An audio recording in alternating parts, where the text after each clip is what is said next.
Hi. So I'm a postdoctoral fellow at the Stanford Data Science Institute, and every week we have these weekly gatherings where we talk about whatever we want. Often it's a data science topic. And for this week's gathering, which was today, as I'm recording this, I decided to do something a little bit interesting. And based on the response, I thought maybe it's worth recording this video in case somebody wants to share it with another colleague at a different department or whatever. Okay, so the topic of this little presentation is if you want to work hard, live well. And it comes from a blog post. And I'll tell you a little story about this blog post. And this is my own story.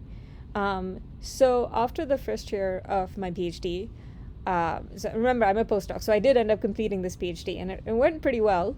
But after the first year, it went pretty well in the end, but after the first year of my PhD, which had come after a year that I'd spent overworking myself at this Silicon Valley tech company, so my PhD was also at Stanford, so stayed in the same area, which in turn came 4 years after overworking myself in college. I went to one of those, I went to MIT, so it's something about colleges on the East Coast seem to have this glorification of overworking culture going for them. And so after basically 5 years of overworking myself and then in the PhD, and I hadn't really learned any other way of being, I was very strongly considering dropping out. And one of the factors in me choosing to stay in my PhD and eventually do a pretty decent job was a blog post by Dustin Moskovitz, who's the co-founder of this productivity company Asana and former CTO of Facebook. And the blog post was titled, "If you want to work hard, live well." Now, a little bit of context. At around this time, there was a lot of articles were being written about Amazon's toxic white-collar work culture. And I know that later on they revealed to have a questionable work culture at all levels. But in this case, it was focused on basically the tech workers and very sort of toxic work culture. And Dustin Moskovitz came out with this blog post. And the gist is, I'm going to summarize it for you, which is that even like we often have this notion that if we just work longer or work more, we'll be more productive. But in fact, the research on productivity makes it very clear that once you go beyond 40 to 50 hours per week, the marginal returns, so I'm reading from the blog post at this point, the marginal returns from additional work decrease rapidly. They quickly become negative. And this is true at any scale. The hours you work per week, the number of consecutive minutes of focus time versus rest, vacation days. And the critical thing was this, which is that, yes, if you try to work for 60 hours a week, let's say in a tech company sprint, you will initially get that boost in productivity, all right? But then, as you continue working that 60 hours per week, your productivity will, over time, decrease, and at some point, it's going to be even less than what your productivity would have been if you were doing the steady 40 hours per week. And what's more, when you're in that sprint mode, you perceive yourself as being more productive than you actually are, and you perceive yourself as being more productive than even what your baseline would have been had you continued to work 40 hours per week. Because now it's like you don't want to admit to yourself that all of this hard work has been for nothing, so you will really think that you are more productive when in fact, all things considered, based on this research, I know this graph doesn't have any units on it, but there is actual research with units on this stuff. Over time, that burnout is a very real phenomenon, and not just like a thing that quote unquote happens to weak people or whatever I used to tell myself. Okay. All right. So on the subject of so that was a turning point in me choosing to stay in my PhD, which I hadn't even realized I was burning myself out. Now, over the years, there are many other things that I've learned that are like that in terms of I really wish I had known it sooner. And so one of the major things that, over the So again, another personal story. 4 years ago, I had difficult experiences. I have some lingering complex PTSD from them. But one of the things it forced me to do was step away from work, or it induced me to step away and really reevaluate the priorities in my life. And in the course of doing that, I hit a pretty bad low. But in the course of doing that, I had the privilege really of getting access to types of coaching and basically group therapy sessions that normally you just don't even come across. And some of the insights from these, they should. I really wish they were taught generally in schools, because they are really just strategies for living effectively and living happily.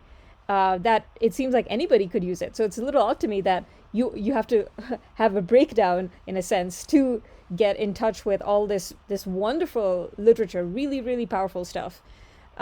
So I just wanted to bring some of the insights from those sessions that I took. And they were effective at getting me back on my feet. So one was this idea of shame-based motivation, all right? Now, shaming yourself into getting stuff done is so pervasive. We don't even bat an eye. I'll give an example from Twitter. Now, I've anonymized the names because it's not relevant. But, someone that I follow on Twitter said that he would take up learning machine learning theory as a hobby. Which sounds like really cool, actually. I mean, I wish I could take it up as a hobby. And that's all very well. But at the end, there was this line, like, why am I posting this here? Mostly to shame myself to actually follow through on this hobby. Okay, after many painstaking years of various forms of therapy, I had enough insight to be like, oh, that is not going to work out so well. So I replied, and coincidentally, that day itself, I'd written a thread about shame-based motivation and how you fall into this trap. But basically, I said, I love the idea. I caution you to take a look at this thread. And, most people actually looked at that thread, were like, oh, this makes really a lot of sense. And maybe I should think of a different strategy rather than the sort of shame-based stick. Okay, so what was basically the content of that thread? All right. So let me move my movie recording. I'm doing this janky thing where everything is done with QuickTime. So it's okay, cool. QuickTime, you're gonna let me be? You're gonna have a recording picture on my face the whole time. Okay, well, you can deal with the distracting red button on my face. All right, so why does shame-based motivation fail in the long run? Okay, so this is from a class on basically shame resilience, and Brené Brown has done a lot of work, and a lot of the literature on shame resilience comes from Brené Brown's work. Okay, cool. All right, so let's take a common example of where you decide to shame yourself into exercising. All right, so what tends to happen over there? It looks like a lot of self-talk of the form, you're so lazy, get out and exercise, why you have to be like this. And yes, like once you're exercising, you feel really good. But the research shows, according to the shame resilience facilitator that in the class that I took, that once that adrenaline is out of your system, you go right back to feeling crappy about yourself. And, okay, maybe I can move this back here. I'm still gonna have this, okay, there we go. All right, it needs to be up rather than down, to spare me from the red button. All right, so once the adrenaline is out of your system, you go back to feeling crappy about yourself, and your brain now associates exercising with a shaming experience, which is not pleasant. And as a result, your brain's going to resist exercising even more, which means in the future, you're going to have to use even more shame to get yourself to exercise. Now, how many of us have fallen into this trap, but with our work rather than exercise? So I'm assuming that, if you're gonna be in the audience that's likely to watch it, you probably do a lot of research-oriented work, maybe. And if you're like me, you were drawn to these fields in the first place because you found them really exciting, and they were cool. And then some way along the way, between all the deadlines that you shamed yourself into making, and all the imposter syndrome, comparing yourself and all the various competitive things that happen where you have to pit yourself against your fellow colleagues, somewhere between all of that, suddenly the joy is a bit lost. And it's actually such a pity, because the work that we do is often really, actually, if you were to step back from it, it's really cool stuff. It's just somehow once you get into it, the magic goes away.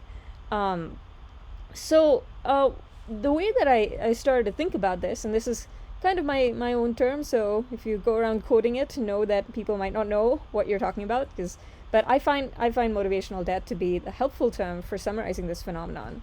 And basically what ends up happening is the neurons that fire together wire together, as they say in neuroscience. So if you work from a place of resentment, you're going to incur motivational debt. Your brain is going to associate that activity with, unhappy feelings. And as a result, your future work is harder. So pushing yourself to do something that you don't want to do, it's not free.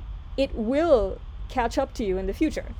And by contrast, working from a place of excitement, that basically incurs what I call motivational surplus. Future work is easier. So one of my strategies is, sometimes if I'm excited to work on something, even if that thing is not the most urgent thing to work on, I will chase that excitement and let myself do it, because I know that that's going to pay off down the line. It's going to make that work way easier down the line. And life is about doing things that are enjoyable, so why not? So this is all very well, but sometimes, we find ourselves in a situation where a deadline is a deadline, and we have to force ourselves to get ourselves to do it, and we don't want to do it. So what do you do in that situation? Well, a few strategies is, one of the things you can do is to focus on an aspect of the work that maybe you enjoy. For example, I really don't like doing journal reviews, because I don't like to be put in a position where I have to criticize someone's work and, take this more adversarial role. But I do enjoy reading papers for fun. Just if I see a new paper and I'm curious about it, even for the purpose of summarizing it to my colleagues, I do enjoy reading papers and thinking critically about them. So when I have to do a paper review, now my strategy is forget that I'm doing a paper review first, just read the paper and enjoy it and delve into it the way I normally would. And then once I've formulated all my analysis, then I can put that reviewer hat on and be like, okay, well, now that I have already have many things I want to say about the paper, now it's easier to even put that reviewer hat on, because I have a new motivation. Like I have all these thoughts, I want to communicate them.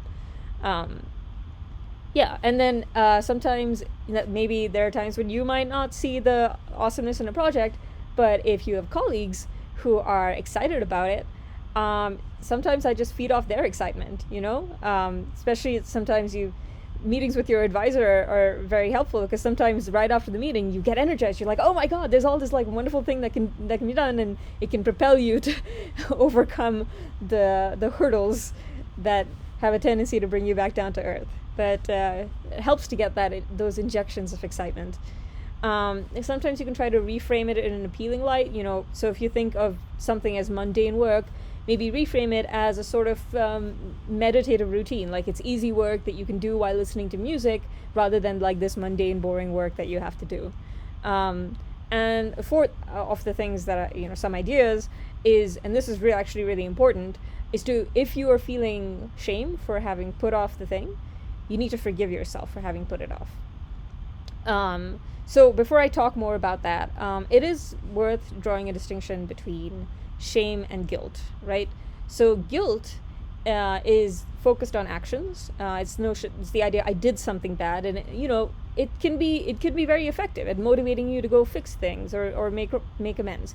But shame, often tightly coupled with guilt, but shame is the part that says I am bad, right? And sometimes guilt can trigger shame, but it doesn't have to, right? I did something bad doesn't have to mean that you're inherently bad. So shame is the part that goes, I am bad. And it motivates you to hide.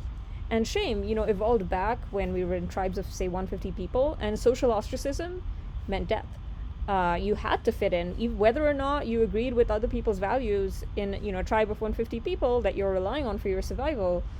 You got to fit in, even if you don't think they're right? So that power of inducing shame, that's very helpful. It's a protective mechanism, so that other people won't, quote unquote, find out and hurt you. So basically, shame, what I'm saying here is that it motivates us to hide. And so that's where you have to be very, very cautious of the shame avoidance trap. And, I have fallen into this trap many times. I see many people who are really struggling are often in facing this trap somewhere. So let me give you a scenario, right? I put off doing a paper review, and I feel shame for having put it off, all right? So then my internal self-talk might say something like, you're so irresponsible, lazy, selfish, whatever, for not doing X. And that, note how that statement is distinct from the neutral statement, I wish I had done X. Okay, so let's say my negative self-talk is now calling me lazy, irresponsible person, blah, blah, blah. Okay, now because that thing, I put off that paper review, because that induces shame now, because I'm like, have this narrative that it's evidence that I'm a lazy and irresponsible person. The self-protection part of you, the part that is programmed to hide in response to feelings of shame, that is going to actually lead you to avoid thinking about it. I mean, why would you? It's proof that you're irresponsible, right? So why would your brain think that that's a good thing to make you think about? So you're going to start, sometimes consciously or not, you're going to start avoiding it, or you'll be more likely to say, yeah, I could do it now, but maybe I'll do it later. Those things will start kicking in. And for me, what that means is the more shame I feel, the more I tend to put it off. And then now, the more that I put it off, the more shame, even more shame I experience. And it just gets worse and worse, right? The worse the shame, the more the avoidance. And the only way out of this trap is to forgive yourself. You have to recognize this happens to everyone. It's normal and human to get stuck in this particular trap. And I certainly found that once I free myself from that shame, doing the activity becomes much easier, because now I'm not fighting the instinct to avoid as I do the activity. I'm not like constantly reminding myself as every like word that I annotate, I'm not constantly reminding myself, oh, you should have done this sooner, blah, blah, blah. That's going to accumulate so much motivational debt. You have to free yourself from that before you embark on the activity. Okay. Now, another thing to remember is that shame, honestly, it can be very subtle and very pervasive. Let's take something I've found myself saying, I've said to myself before, it's, I do not deserve to take a break until I do X. I do not deserve to take a break until I send this update, for example. The underlying implication in that statement is that you need to be unkind to yourself by denying yourself breaks in order to get yourself to do that thing, which in turn implies that your inner self, that is the version of you that would emerge if you just treated yourself with kindness, you think that version of you that emerges when you're kind to yourself, you think that version of you is lazy. Because otherwise, if you truly considered X worth doing, then you would be doing it irrespective of whether or not you punish yourself. And if you don't truly consider that activity worth doing, maybe revisit why you're making yourself do it. Could be worthwhile. Okay. Now, in the context of this discussion, it was interesting. It's somebody brought up, how I guess maybe I should finish the presentation, but it was brought up how in academia we're always incentivized to compare ourselves to other people, right? So it's natural to feel, especially when you know how competitive faculty positions are, it's natural to end up feeling shame for not, or like thinking that you're bad or not as worthwhile in comparison to the people around you. Like, it's not all kumbaya. And that's absolutely true. Like, humans have this ability to create these systems that pit us against one another. Now, the trick is that somewhere along the way, many of us have like this implicit notion that if we are not quote unquote successful, it's cause for shame. And that actually doesn't have to be the case. It's not true that if you don't feel ashamed of not being successful, you will have no incentive to be successful, because success, broadly defined, just means meeting your objectives. And all humans, once we take care of our own needs, we start to look outside of ourselves for what's next. And once our needs are taken care of, all we're going to do is go out and meet objectives, right? We're going to help shape the world around us. That's just the way humans are wired. It's not true that if we haven't met somebody else's definition of success, or somebody else's definition of what is worth doing, or maybe just the definition of everyone around us, just because we're not meeting those definitions, we don't have to attach our sense of self-worth to it. Our sense of self-worth can just be in the contributions we make that don't fit on the resume, for example. There's absolutely no reason to hook your self-worth to something like being successful or whatever, because that's just a recipe for being successful in the conventional sense or whatever, because that can really take the fun out of any activity. Feeling like your sense of self-worth depends on it going a certain way, you should not be surprised that all such activities that you're hooking your self-esteem to, eventually you don't enjoy doing them, because they are nonstop sources of shame for you. So something to keep in mind about, the way that we talk to ourselves. Okay, so in summary, I would say, to refine on Dustin Moskowitz's title, if you want to work hard, be kind to yourself, which is part of living well, and also part of being kind to yourself is living well. That I think that deeper message, be kind to yourself, is often lost because we really often use unkindness as a way to motivate ourselves, and it backfires, and we're just left confused, wondering why it's backfired, basically. So that was most of my talk. And then I also, want to talk about imposter syndrome, which is a great source of shame. And there's a lot to say here. One of the things I often tell high school students, I didn't put on the slides, was, again, this illusion of competition, right? Humans create these systems that put other humans against each other.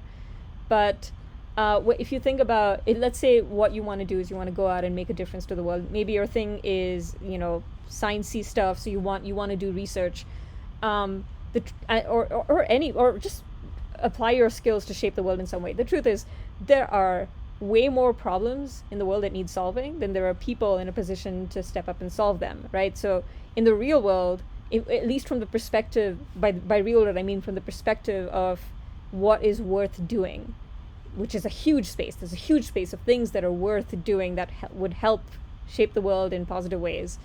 From the perspective of those objectives, it doesn't matter if the person in the desk next to you is better than you at everything, because that person in the desk next to you is one person. They can only work on what they're working on. They don't have the time to work on the problems that you will find yourself in the position to work on. Particularly, you are the best positioned person to solve problems that you see around you, because by definition, you are one of the few people who understand those problems. So note that your unique position already gives you a strong comparative advantage, because nobody else understands the problems that you see around you as well as you do. So just leverage that knowledge of your comparative advantage. That doesn't matter about the artificial competitive bottlenecks that people create, that human systems create. The real world has no shortage of things worth doing. But then, in addition to this, I also want to talk about misconceptions we had about, that I had about not being talented enough and what it took and so forth. So the thing is, the schooling system values the ability to solve challenging but well-defined problems. The problems that you can put on a math test, for example. Whereas the many or most opportunities in the real world are about identifying and defining the problems to begin with. And so I was recently actually talking to a friend of mine. She was actually my next door roommate or next door neighbor in college, and now she's a professor. And we were talking about misconceptions we had about what it took, because neither of us expected us to end up being as good at the things that we turned out to be good at, because we had these misconceptions about what the necessary skills were. So here are some undervalued skills that I think it's possible for anybody to cultivate. She had mentioned willingness to explore, right? One of her strengths, this colleague, this former roommate of mine who's now a professor, is venturing out into new and underexplored domains and actually, where things are very fuzzy, you have to be comfortable with uncertainty, and there you can find these really wonderful opportunities, ways of thinking about things that people haven't explored, or areas, where skill could be used that nobody's explored applying. In all these places, you might have to be comfortable with uncertainty. And sometimes people who are very good at solving very well-defined problems and don't cultivate that comfort with uncertainty, they are like hammers in search of nails, right? So they will go where they find the problems, but they may not go where where the biggest problems are. All right. So, and then from my side, I really value having the patience with yourself to build an intuitive understanding, because you can get through a lot of school, you can answer a lot of homework, you can get straight A's in school sometimes without developing an intuitive understanding of the material. And the intuitive, like that, where you just have, you have a gut sense of how things work, how things interconnect. No equation feels like mystified. You can see how like the parts of an equation fit in and interact with each other. That mostly doesn't, I'd say the primary skill there is just patience with yourself as you like delve into it and figure out what you do and don't understand. And that intuitive understanding is really valuable, because what it allows you to do is that when you get new information, you can quickly check it against your existing intuitive understanding. And the better your intuition, the more connections you will just like instantly make every time somebody gives you a new piece of information, right? Intuition means you know what connects to what, without having to like actively delve down. And when you check stuff against your existing intuition of how the world works, don't believe stuff blindly. This is something I always encourage my mentees to do. Next, when things break your intuition, when they don't make sense, when they contradict other things you should drill into those, because that's where the discoveries are. In fact, I refer to like the combination of these three skills throughout like pretty much every valuable thing I've done. Every valuable research contribution I made has come from iterating through this loop of this process. So taking the time to build an intuitive understanding, checking new concepts against that intuition, and drilling down, flagging it when something doesn't quite make sense. And I just, at some point, especially after my 2017 stuff, that was when I had a hard time. I like developed no shame about just like raising my hand, being like, I don't understand it, because life is too freaking short to pretend I understand things that I don't. I'm just gonna say I don't understand it. And when you ask those questions, sometimes you realize, oh, maybe there's some unstated assumptions here. Oh, maybe we can revisit this. So, just nothing like trauma to make you stop caring about certain things. Anyway, so I'd ended the thing with we have a discussion. It's this wonderful community thing we do where you discuss among yourselves. So I guess the thing to ponder is, you don't have to agree with this philosophy, but if you don't agree with this philosophy, what is it that holds you back, from embracing this idea that if you want to work hard, be kind to yourself and live well? And one of the important things that came up in the discussion was your context, right? Your context can reinforce certain habits. And like, my God, my context at MIT, or even the tech company that I worked at after, there was like active disdain for the kinds of jobs where you weren't overworking yourself to unhealthy degrees. They'd be like, oh yeah, if you want like a simple 9-to-5 job with weekends off, then you go work at like blah blah blah tech company. But if you want to like be really on the cutthroat edge of stuff, you go work at this tech company where you like pull consecutive all-nighters. And I had just internalized that. I'm like, yes, that sounds right. Right? We should look down on the people who are happy. So it's really sometimes if you change your environment, you will automatically, unless you think everybody around you is insane, you will automatically adopt healthier habits from the people around you, and watch out for the times when you have internalized unhealthy habits from your past that don't actually accurately fit with your experience of life, All right. Well, I rambled long enough, but just thought it was worth recording this stuff.